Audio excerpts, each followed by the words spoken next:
Welcome to the JEMS Report, brought to you by Clarion Events, Fire and Rescue Group, and the Journal of Emergency Medical Services. My name is Ted Lee, and I'm the editor-in-chief of JEMS Magazine. Along with Jeff Frankel, our managing editor, we bring you subject matter experts and industry leaders in all things pre-hospital medicine and EMS. And today we have two special guests with us from Hennepin EMS, Ryan Mayfield, who is the assistant chief, and Andrew Pearson, who is the EMS program's principal. And today we'd like to talk to you guys about how you guys have kind of laser focused on the staffing shortage issues that everybody is running into, and a little bit about your education program. This is actually part two of a Hennepin interview. We talked with some of your education group last time as well. So thank you guys for joining me today. I really appreciate it. Happy to be here. Thanks for having us. So Ryan, why don't we start with you? You can give a little bit more about your background and what role you play in this mission that you've guys undertaken. Sure. I'm Ryan Mayfield. Ryan Mayfield. I'm the assistant chief of Hennepin EMS, so I oversee all the day-to-day operations of all our different divisions. Hennepin EMS is a large EMS agency. We have about 95,000 responses a year with 61,000 transports, mostly urban with some suburban areas. And we have a very diverse population in where there is that we serve. And yeah. So how long have you been in your position? How long have you been with Hennepin EMS? Sure. I've been in my position for about 5 years. I've been with Hennepin EMS for 6 years. Initially, I was hired over the education program, including the paramedic program. So I kind of have some of the background into education as well as operations. But overall, I've been in EMS around the country for about 26 years now. Okay, great. Andrew, why don't you introduce yourself to the group? Yeah. My name's Andrew Pearson. Like you said, I'm the paramedic program's principal. I've been in EMS for 16 years now, and at Hennepin actually for the last 6. Ryan hired me shortly after he started. So in my primary role, I'm the paramedic program director. I also spend a little bit of time managing education for our P3 group, which is our group of expanded scope paramedics, and I do a little bit of research with our medical directors as well. Great. So Ryan, on the topic of EMS shortages, and we talk about this quite a bit, and it is an issue that seems to be plaguing across the United States. What have you guys done to try to manage this and grow your workforce? Sure. So this particular program we're talking about today, we call it the Paramedic Trainee Program. And the idea of it came about in about 2019, implemented in 2020. And in 2019, we were seeing the staffing shortage like everybody else. And it only got worse with everything that happened in 2020 and 2021. And so we were just seeing such a decline in this number of applicants. There just wasn't people that were applying for jobs.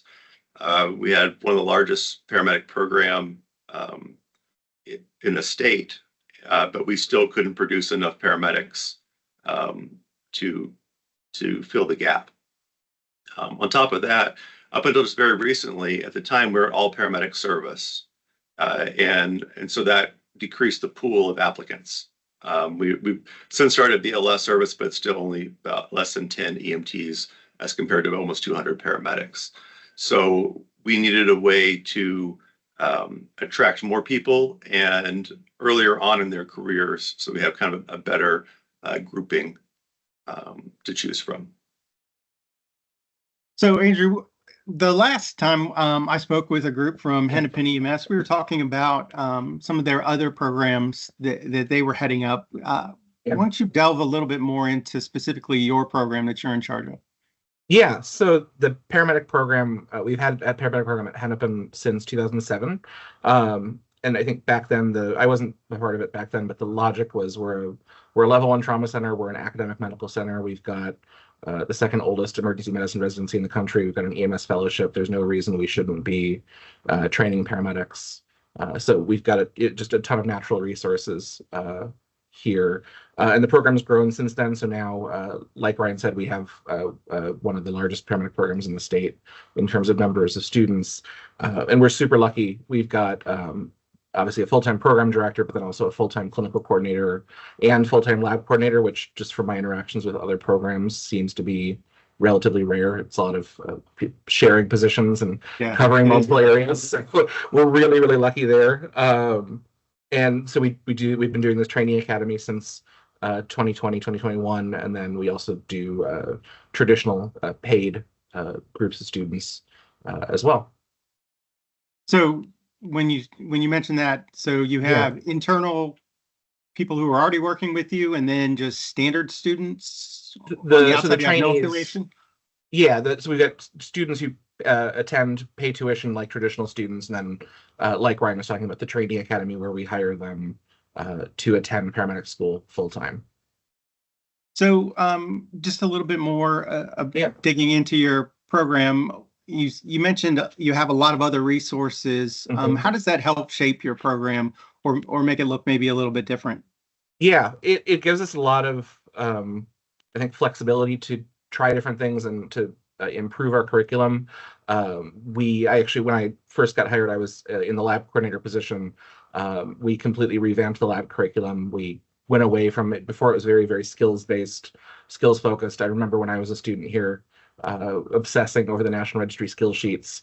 We completely got rid of that. We still obviously teach them skills, but now it's very, very focused on high fidelity simulation, so they could actually get to use the skills in a semi-realistic, stressful environment. So that's our lab curriculum. We also a couple years ago flipped the classroom. So this is a model where rather than students sitting in lecture falling asleep, they get to watch the lectures at home as homework, because you don't need an expert to be there for a lecture. It's kind of a passive activity, and then we spend in-class time working on activities that kind of get at higher order thinking, critical thinking, and let the students actually work through the material, which it ends up with a really nice transition, because we've got students who start very, very slowly using the material in class during those flipped classroom sessions, but without the stress of simulation, without the stress of lab. Then they get to go use it in lab, and then they go do clinicals with our service, which, like Ryan said, is one of the busiest in the state. We've got a very diverse population. They see a ton of great things, also in our emergency department as well. So it's given us a lot of opportunity to do some really cool things with our curriculum, I think. So Ryan, back to you. With this trainee program, what have you seen over the life of this program, which is still relatively new, so I'm sure you're still gaining information from it, with this new curriculum design and layout that Andrew was talking about? Sure. Yeah. So we started in 2020, and we just finished up our fourth group. So we've had quite a few. And we didn't really go into it before, but what this is we hire EMTs, and then for about 7 to 8 months, their full-time job, 40 hours a week, is to become paramedics. So they're employees of the department. It's a salary, or not a salary, but a benefited position, and that's their responsibility, is to become a paramedic. And in exchange, they agree to work for us for 3 years after they finish the program. And I would say we have learned quite a bit. One of them is the time frame. We have expanded the time frame a little bit, because it was just too much information in a short amount of time. We had very great success rates, but it was still the stress of it, and just the amount of knowledge that they had to absorb was just a little too much. So we expanded that a little bit. And I think the flipped classroom model too is been a great benefit for a couple of reasons. One of them is just for scheduling purposes too. Since they are since our full-time employees, 40 hours a week, we have to give them 40 hours of work. And so some of that time is given to them to do the pre-work, and then they can go into the class and actually do the hands-on and the application of it.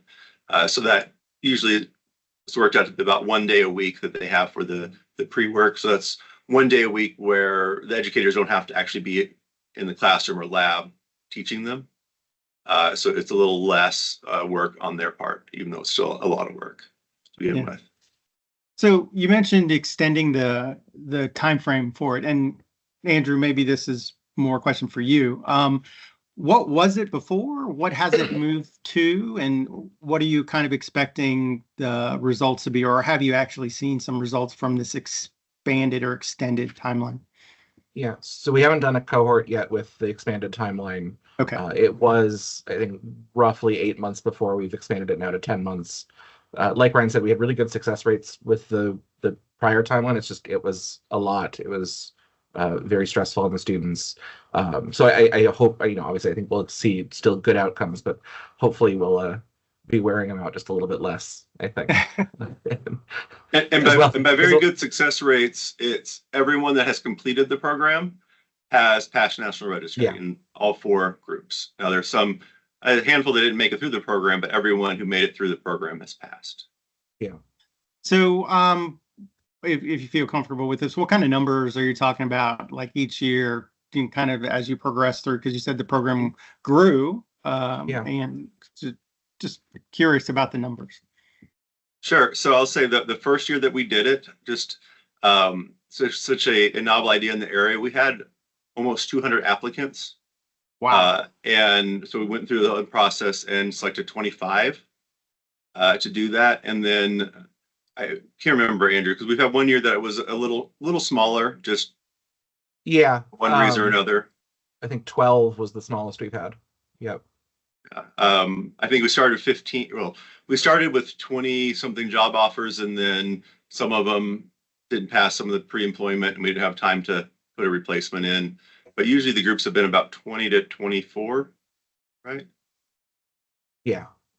Now, are those your paramedic trainees? So anybody that's coming from the outside, that's an additional number? They're completely separate cohorts. They run on different schedules. Oh, okay.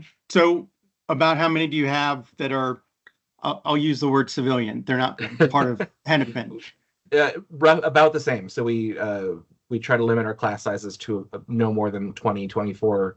And so our traditional students, we've got 1 cohort of them running, as well as a training academy. So in total, about 40-ish students a year. So I don't really want to get into the us versus them type of thing, but what do you see the difference between the students that are coming as trainees, as employees, versus the civilian students or non-affiliated students? Sure.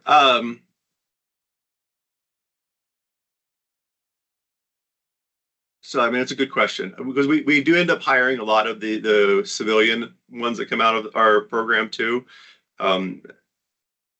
They have a somewhat easier time in our academy because they go out of the paramedic program and get hired into the paramedic academy because they've been more involved as employees here. And so it's a little bit easier to get through the academy with them. Definitely versus outside paramedics who come from different programs, they're much better prepared that come through our paramedic program than what we've seen from other ones. So what kind of numbers are you seeing, and kind of what's the sense of, you guys are investing a lot in the development of this, what's your return on investment? Are they well prepared? And you say they are, but are they well prepared? Are they ready for the job? Are they staying with you? Or because, I mean, I've come from an academic background as well, and there's a fair amount of students that come into EMS, and I could just call them transitional students, where they're moving on to something else. They're going into another type of healthcare field, and kind of want EMS is kind of a launching point to that. Are you? Well, that's kind of 2 questions there. 1, are you seeing that? And then 2, get back to the longevity and retention of the students that you have? Sure. From a financial standpoint, after about a year to year and a half, I believe is what the math works out, is where we break even after they've been working for us for that long.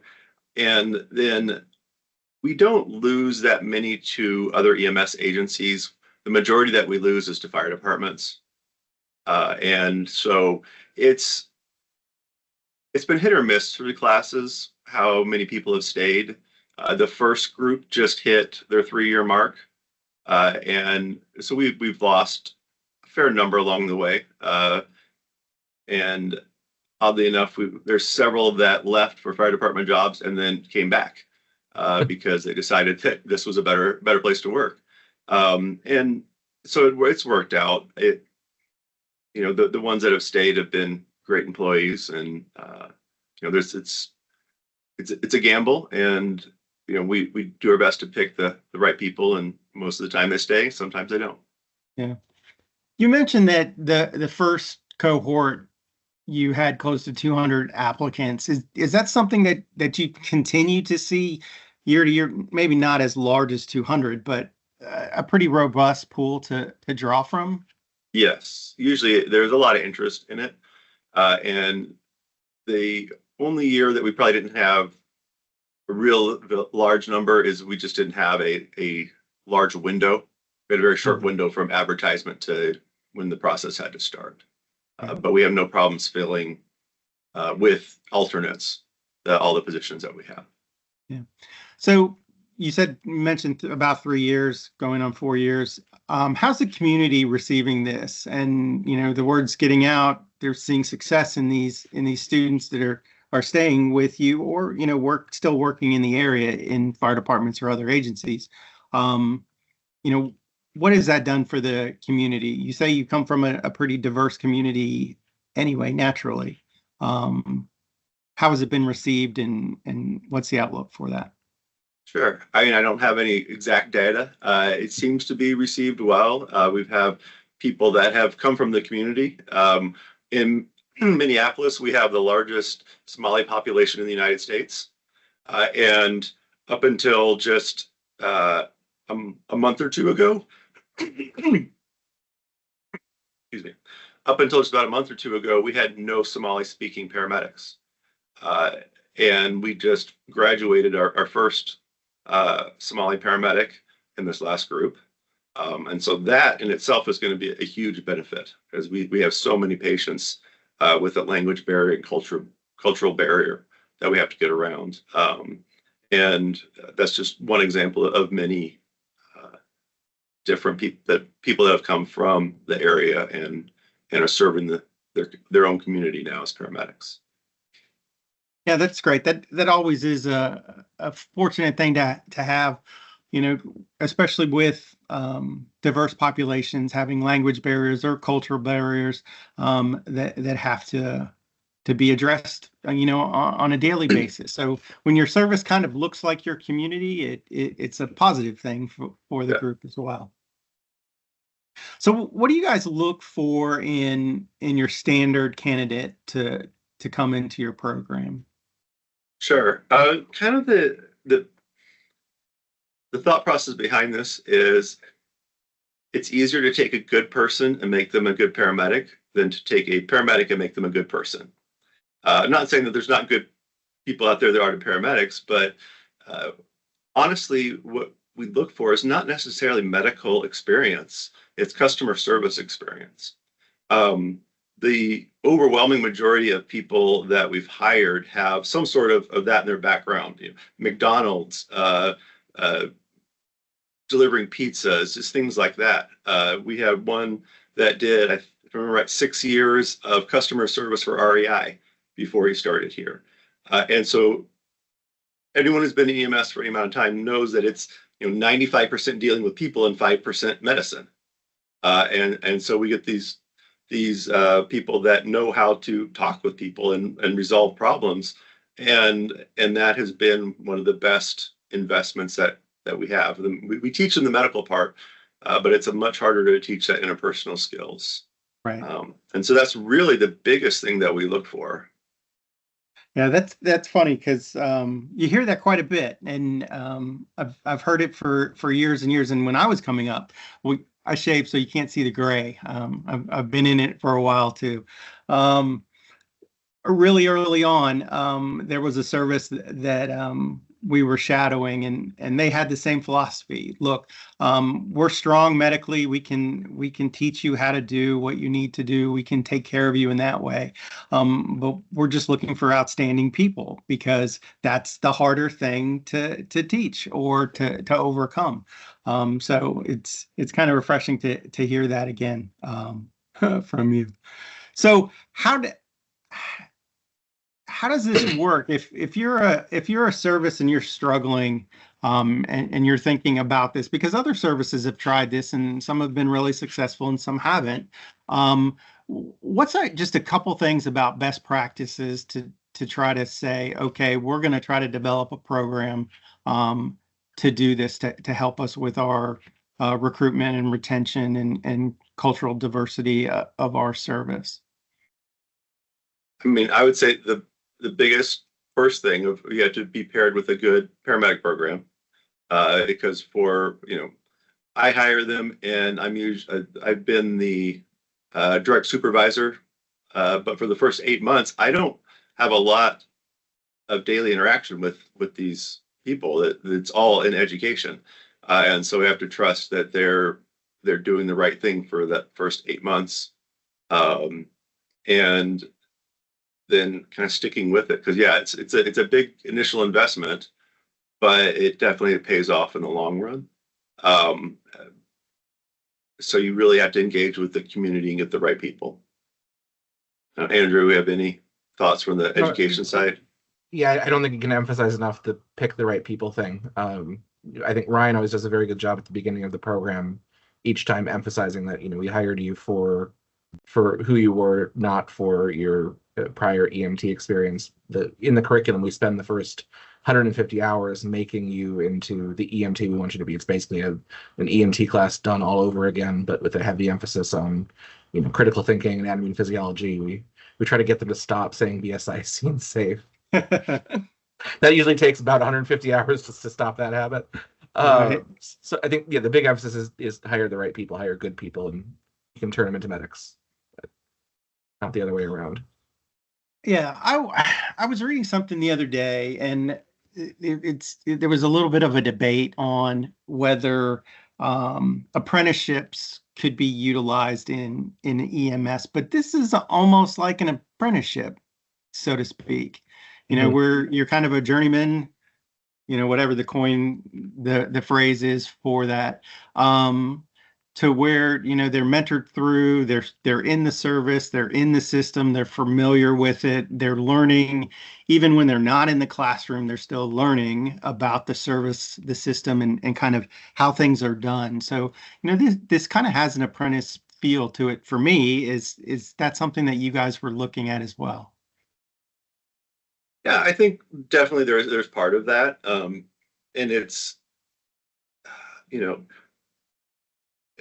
even though we've hired them and we're training them, it's an 8 month job interview too, right? And so we get to know them pretty well and get to train them the way we want them to be trained, right? And so there's not as much risk at the end as it is hiring somebody that you have no background on or no knowledge of where they came from.